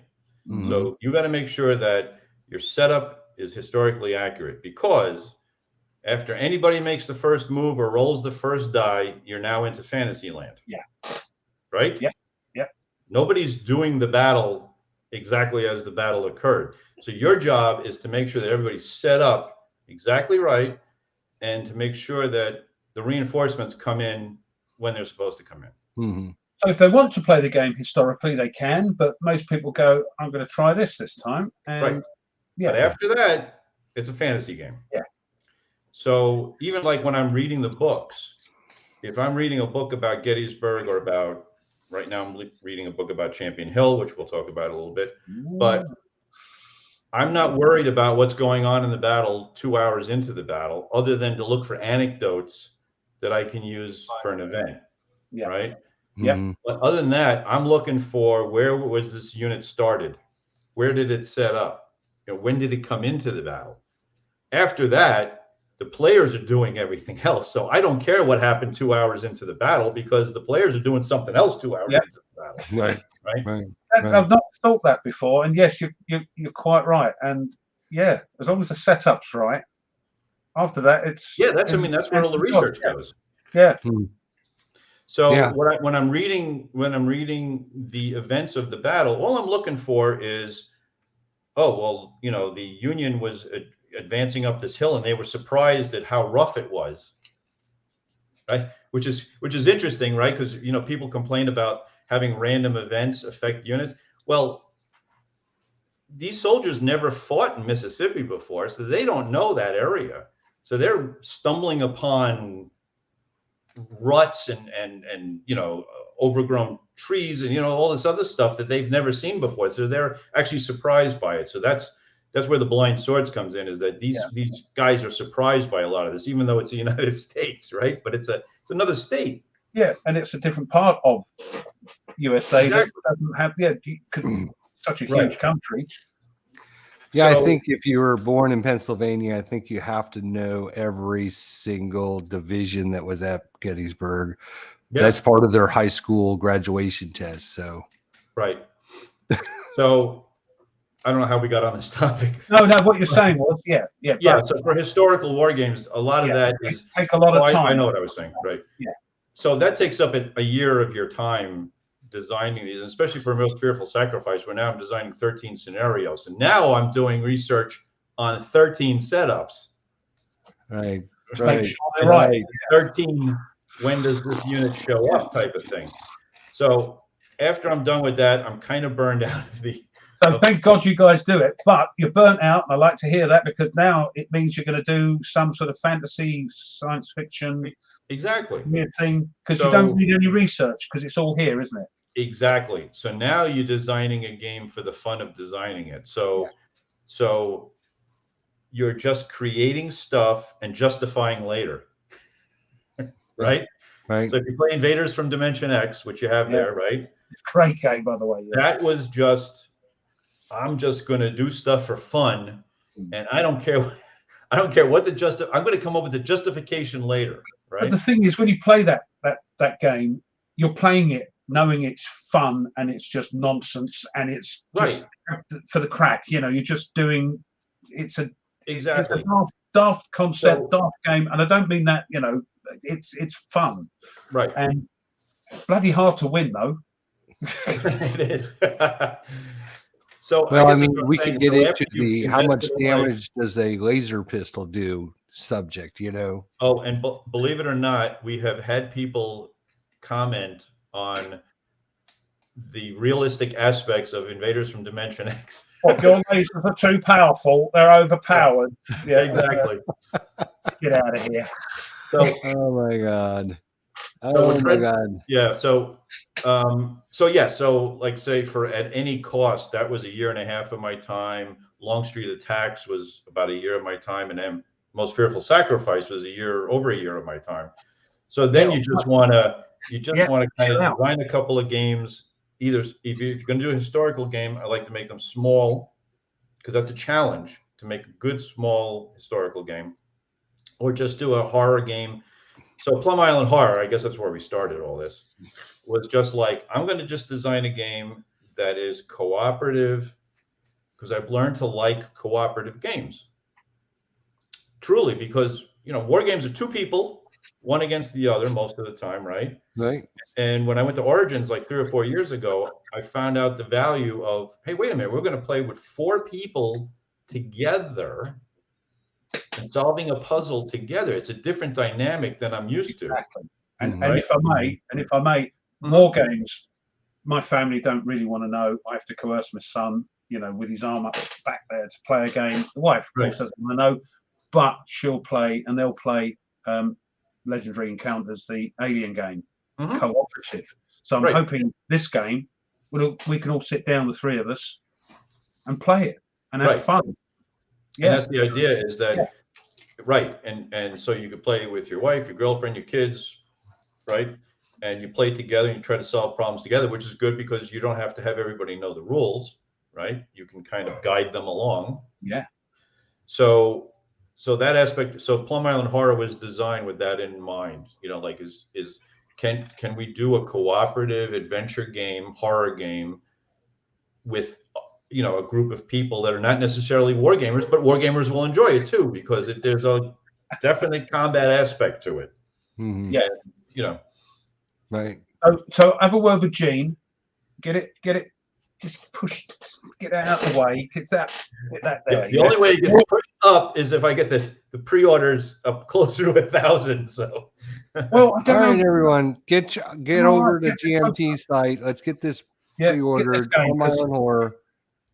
And get it going. We got about a little bit less than half an hour. How long do you want to cover this other stuff, or go through the stuff you'd sent me?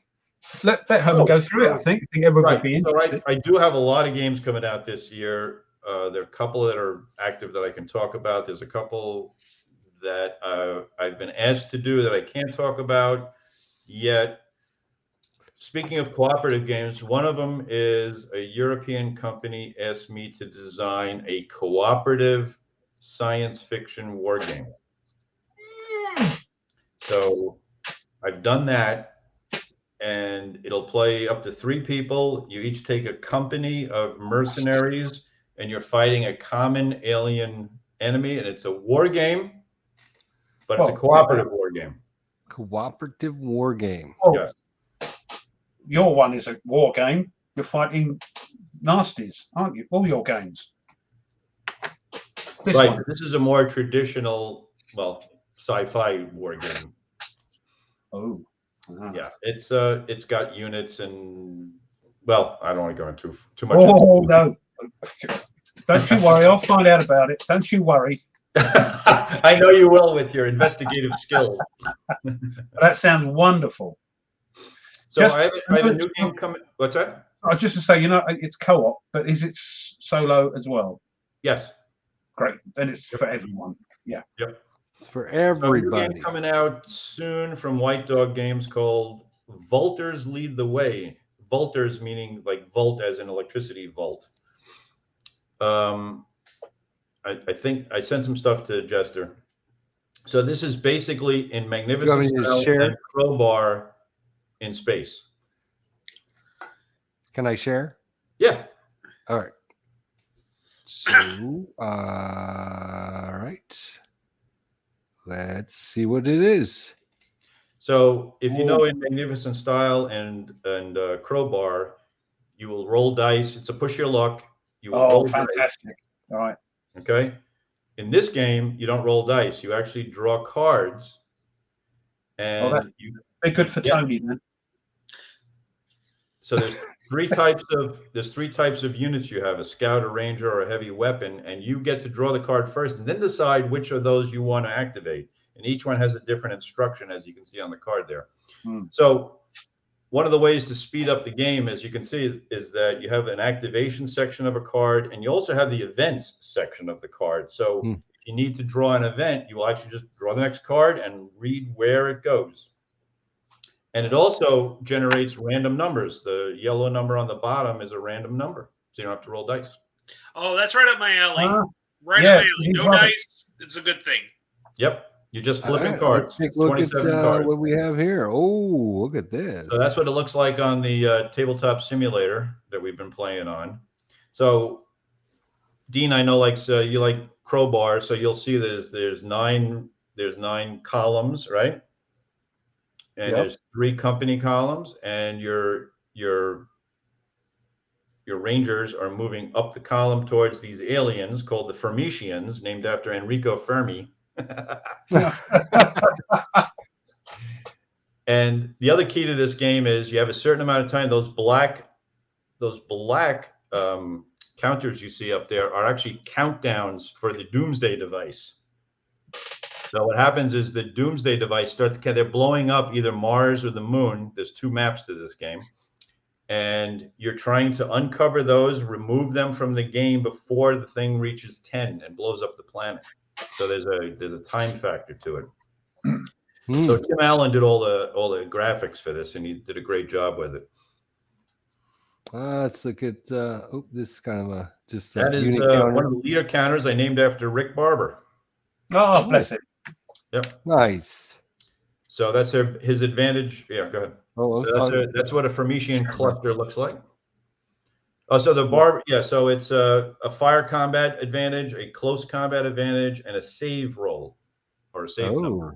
Okay. So each commander does a different thing. So whether you leave them back in headquarters or attach them to the units, they can do different things. If you attach them to the unit, you can use these values to help that unit.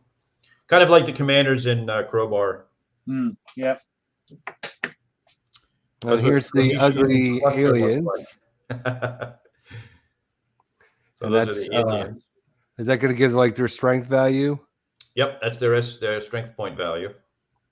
All right. Then that is like bases? That's a lunar. A Martian colony. So these get randomly distributed around the map, and if you're in one, when you get hit, you can actually have the building take the hit for you. That's why it says absorb 2 hits. So that's the Martian map with the green, yellow, red zones. There's a Martian canal that runs across. If you end your turn in there, the Fermicians have early warning devices in there. So if you end your turn in one of those spots, you get to pull a Vermetian event. So something bad will happen to you. So don't end your turn there. That Yep. would be bad. And this is the moon map. So the Vermetians not only invade Mars, they also attack the moon. If you end in one of these, you're not allowed to stop voluntarily. And these are the lunar sea spaces. You're not allowed to stop voluntarily in them. This is a little bit harder. And that's what one of your rangers looks like. The dots are the steps, are they, at the top? That's exactly right. 4 And steps. this is going to come from The White cover, Dog yeah. Games. Oh. Battles So this of will be out, so this will be out before Christmas. Oh yeah, it'll be out this summer probably. Really? I'm joking. Oh, Yep. Right. So it's basically in magnificent style crowbar in space, but with using cards instead of dice. And what that lets me do is it actually gives the player a little bit more control of who he's activating, because you can look at the card before you activate the unit and say, all right, well, I'm going to activate this unit. But then once you've chosen that unit, you got to stay with it the whole way. Right. Wonderful. Yep. Crowbar in Tim did a great space. job on the cover. I love the reflection of. I know. I was just going to say that's epic Yeah. right there. It's like, what does he see? And oh, that's what he sees. Oops. Mo said he's sold on it, so Yeah, me too, mate. Me too. So yeah, looks good. I'll just close these Crowbar in out space. here. Go through them one more time so everyone can see them. Looks fun, and probably be out this summer. So Yep. And White Dog Games, it'd be those big chunky counters, I suppose, from Blue Panther, yeah? Yes, they'll do Blue Panther stuff. Yep. Well, that'd be good. And that's so not that's your one of the only projects thing coming up. you want to What else talk we got? about. Somebody asked about Miracle at Dunkirk, I think. Yeah, White Dog Games. Miracle at Dunkirk. Let me see. Do I have anything with that? Maybe. Let's see here. So for anybody who's played a Spoiled Victory, Tony. So I decided to do a slightly more involved, complex, because I just love the way I said, like, God, Dunkirk is such an interesting situation, right? Not necessarily from a war game perspective, but from at least a evacuation management perspective, right? Like, how do you save BEF to fight the rest of World War II? Yeah. So Miracle at Dunkirk is going to come out from Legion War Games. This is also very card-based. So what you're looking at are the channel attack cards. So if you get a channel attack, this is how you would resolve it. You would draw the next card, and if it's a U-boat attack, you'd look at that. If it's a mine attack, you'd look at that result. A German artillery attack, which they can actually bombard the Allied vessels, or an E-boat attack, which are the German PT boats, I guess is what you would call them. So to resolve that, and Harvey actually helped me with this here. So we tried to get the game to play faster, and one of the ways to do that is not to actually resolve combat each time one of these things occurred. You just draw the next card, look at the card, and that's going to tell you what's going to happen. Gives you the info. Right. By the way, these are all, let me say now, these are all. These are final production, guys. Yeah, this is what it's going to look like, folks. Yeah. For guaranteed 100%. This is what it's going to be. Yeah. So nothing's going to change between now and the time it goes out. Right. Might as well say that, because they won't believe us if we say this is just so these are all stuff that I made up. So we, actually, Jester and I were talking about, where do you get the pictures and everything from? So I just go online and look for World War II 1940. He steals my ideas. Well, so these are event cards. So there's a bunch of event cards that can occur. If you remember from a Spoiled Victory, events will occur that actually happened at Dunkirk or could have happened at Dunkirk. And this is an example of what could happen. So in the case of a Miracle at Dunkirk, you'll get a marker that says the Dunkirk spirit, and you can use it to do other things. The Kriegsmarine operations, that means they send out U-boats and E-boats to attack your So the difference between this game and a spoiled victory is that the naval component is a lot more detailed, right? So you're actually moving ships, small ships, medium ships, large ships, combat ships. You're moving them back and forth between Dover and Dunkirk. And the Kriegsmarine will attack them. The Luftwaffe will attack them. And so it's a lot more involved there. And again, Herman, sorry, is it solitaire as well, or? Yes, it's only solitaire. Oh, wow. Yes. So this is a German activation card. So what'll happen is if the Luftwaffe attacks, you'll have a Luftwaffe sorties modifier. So the air component of this game is a lot more involved than a spoiled victory. Right. Fight the RAF, and the location will tell you where the Luftwaffe is going to attack. In this case, it's the Bray Dunes beach zone. So it'll attack all the spaces in the Bray Dunes, which hopefully you don't have any evacuees there because they're going to get chewed up. The bottom half is exactly where the Germans advance. So if you remember the spoiled victory, there's actually more tracks now where the Germans come in. This will tell you where they advance and attack. Yeah, Fred, take my money, please. Take my money now. Yeah, I think we all say that. Hang on, Herman. I've got to save this one because you send it as a Word document. So I will quickly convert it with the program that I told you about the other day to use to create your screenshots. There we go. So that's what the map, that's what the tabletop simulator looks like. So Tony, you'll recognize the general look of the map, right? Yeah.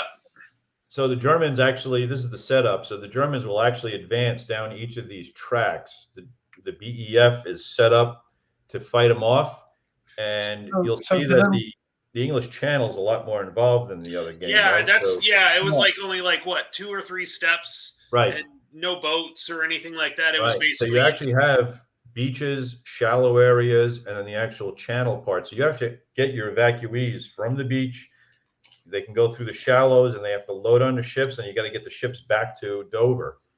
So is the land part pushing back the Germans like a state of siege type thing? Is it, or it's more of a delay than a pushback?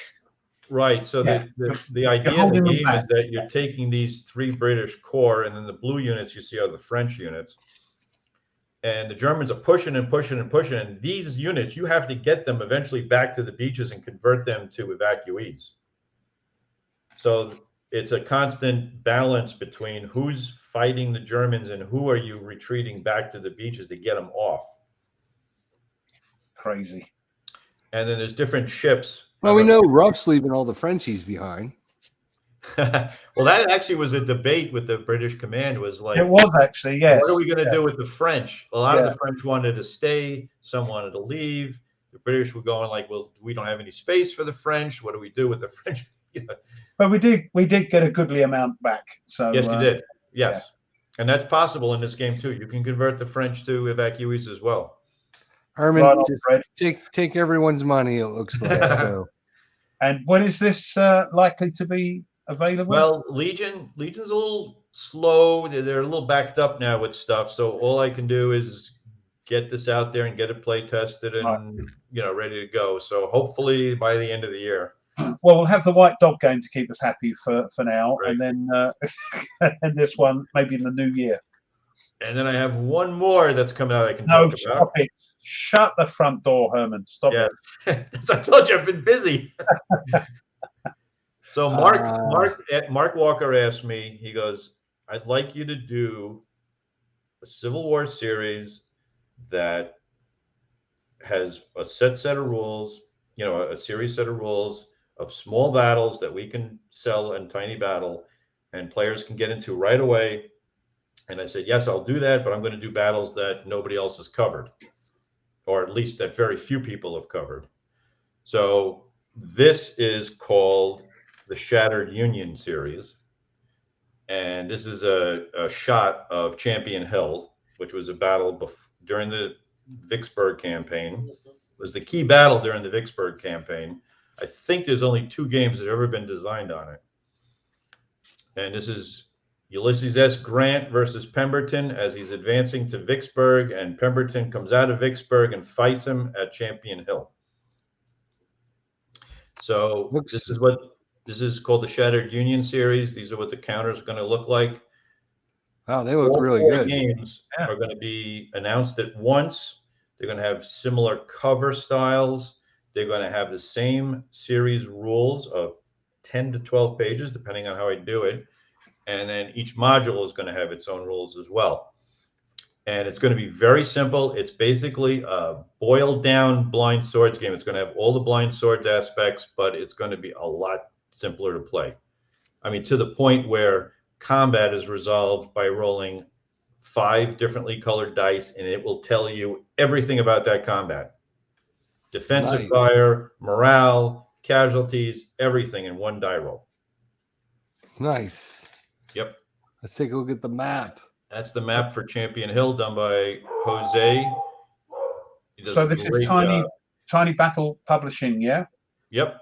So there'll be nice small footprint games.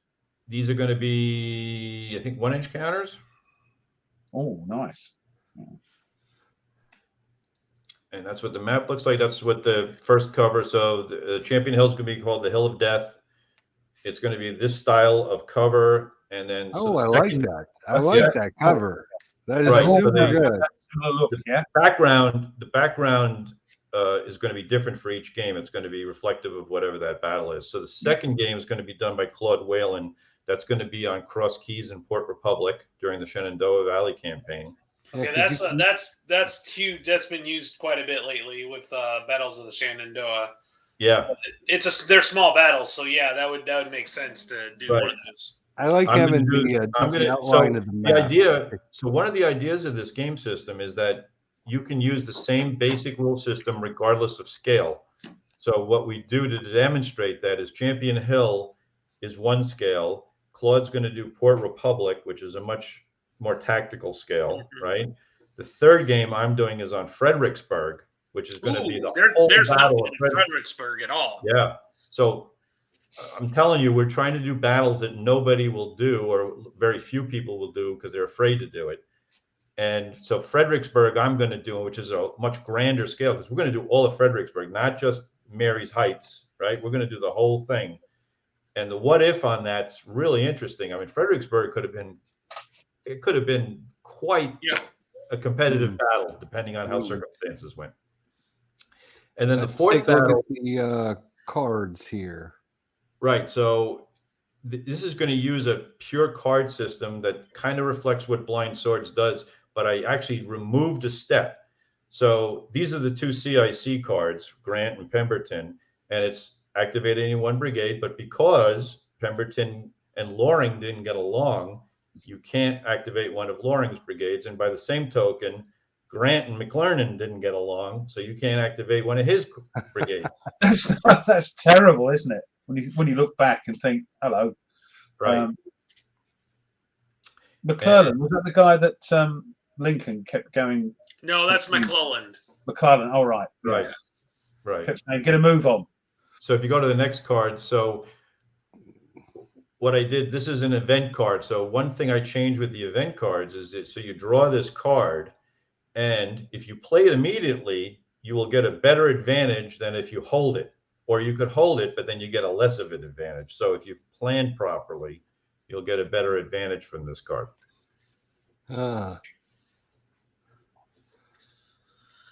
So is it going to be like?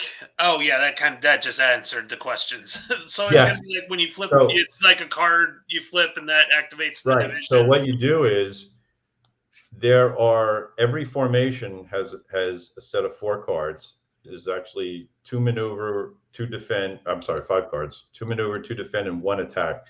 So as you know, when you play Blind Swords, you just announce your attack, or your order. In this one, what you do is you're going to pick 2 cards for every formation. So you can pick 2 maneuvers, you can pick 2 defends. You can't pick 2 attacks. And you're gonna seed them both into a deck, and they're going to get drawn randomly then. Okay. And it will have the order that you selected right on the card when you draw it. And as you can see, it tells you exactly what you're allowed to do for that order. So there's no looking up in the rules or anything. You draw it. It tells you cannot engage, may fire combat, may not close combat, you may regroup. It tells you right there on the card what you're allowed to do. The other thing is, if, let's say you wanted to do something a little bit more complex, like say you wanted to maneuver and then attack somebody, right? Which is a complex order. You have both those cards in the deck. Well, suppose you draw the attack card first. So in this game, what you're allowed to do is you're allowed to hold one card and not play it. But while you're holding it, there are events that will cancel that card. So you're risking it being taken away from you while you hold it. I like that. So it's like you get to choose your orders, right? But you don't know when you're going to get to use them. Correct. So it's a put your luck type of thing, whereas you hold on to it, but something might crop up. I can combine this with my maneuver, but if your opponent's lucky, he could knock that card right out of your grasp. Yeah. And some of the generals, depending on their ability, like for example, McPherson here can activate one division. So when you do it, you're activating one division. Loring, who's the Confederate guy you'll see in a second, depending on how he did at the battle, you might actually have to roll for how many guys he can actually command. All right. Oh, so for example, just take all my money for all four. Yeah. So you're doing Champion Hill, Fredericksburg. All right. So the fourth one is actually Brandy Station, and yes, and Dale Gutt's doing that. He's the guy who designed In the Name of Justice for White Dog Games. And he and I talked online after I bought his game, and I told him how much I liked it. And I said, well, you're interested in the Civil War at all? And he actually, turns out he's a Civil War reenactor. No, I don't like it. So I said, do you have a battle that you think you'd like to do, but not Antietam, not Gettysburg, not Shiloh? And he said, how about Brandy Station? I go, that's perfect. That's an all cavalry battle that a lot of people don't do. And I said, that's a great way of demonstrating the flexibility of the system. You're going to use the same basic system, but you're going to have a rather small battle, but with all cavalry is going to be fun. Yeah, absolutely. Yeah. Oh, that's cool. Yeah. Sign me up for all those. That's like small footprint. Yes. The solitaire it's going to be very solo friendly because you get to pick the orders. You just don't know which way they're coming. So that helps, that makes the solitaire there. Yeah, it makes it easier. Mm-hmm. So so that's all the stuff that's coming out soon, and I've got like I said, I've got a couple coming out with European companies I can't talk about yet, but you'll like them.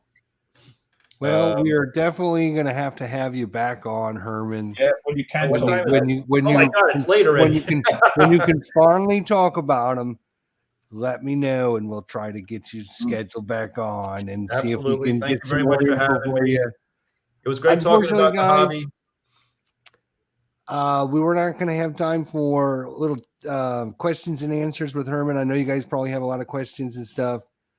We're not going to have time to do it tonight, unfortunately. Maybe we'll get them back here in a couple weeks. And I think you need to make the show 3 hours long. That's what you need to do. Yeah, I might as well stay up. Just not go to bed. I don't mind. Brandy Station. Thank you for having me. What about Bourbon Station, right? Yeah. Come on now.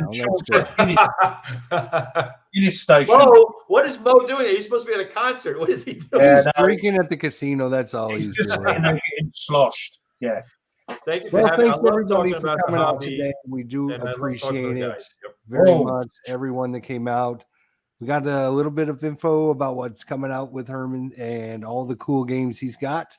So we appreciate him coming on and talking with us and sharing some of this stuff. So he knew he couldn't come on because he knew Ruff would already have the info. So we just convinced him ahead of time. Just bring your stuff with you. We already know about it. Come on. Come on. Right.